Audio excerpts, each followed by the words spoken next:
মহাকালী হয়ে তারপর গাবতলী হয়ে ঘুরে আসছি, কোনো জায়গায় গ্যাস নাই। এখন এখানে আসছি, আইসা গ্যাস একবারে জিরোতে ঠেকে গেছে, এখন বসে আছি।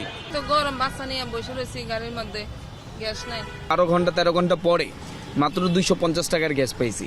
এটা দিয়ে আমরা কিভাবে চলবো? এ ভোগান্তি এখন নিত্যসঙ্গী।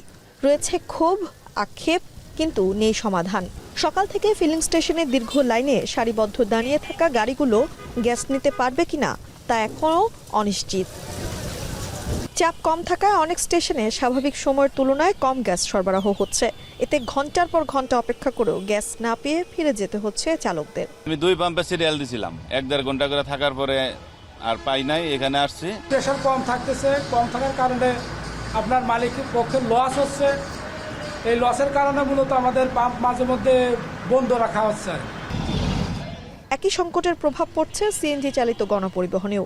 ফিলিং স্টেশনে দীর্ঘ অপেক্ষায় নষ্ট হচ্ছে চালকদের কর্মঘণ্টা, আর গ্যাস না পেলে চাপ পড়ে দৈনিক আয়ে। মালিকদের জমা তো আমাদের দিতেই হয়। রাস্তাঘাটে গাড়ি চালায় 12 ঘন্টা, তার 6 ঘন্টায় গ্যাস পাম্পে ভরে যেতেছে, আমার সময় যাইতেছে। 6:30টার সময় আমরা সিরিয়াল দিছি, সিরিয়াল দিতে মানে এই আপনার এই কাছাকাছি আসছি আর কি। শুধু পরিবহন খাতেই নয়, এই সংকটের আঁচ পৌঁছেছে রাজধানীর বাসাবাড়িতেও। কোথাও ভোরে, কোথাও গভীর রাতে সামান্য চাপ পাওয়া গেলেও দিনের বেশিরভাগ সময়ই জ্বলছে না চুলা। তাদেরও রয়েছে বাড়তি খরচের অভিযোগ বা গ্যাস না পেয়েই মাসিক বিল দেওয়ার ক্ষোভ।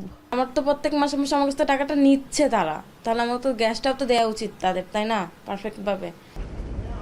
সপ্তাহের শুরুর দিকে পরিস্থিতি কিছুটা স্বাভাবিক থাকলেও সোমবার থেকে আবারও সরবরাহ কমে গেছে। সরকারের পক্ষ থেকে বলা হচ্ছে, বঙ্গোপসাগরে প্রাকৃতিক দুর্যোগের কারণে ভাসমান এলএনজি টার্মিনাল থেকে সরবরাহ কম হচ্ছে। তানজিলা খান মিম, এখন, ঢাকা।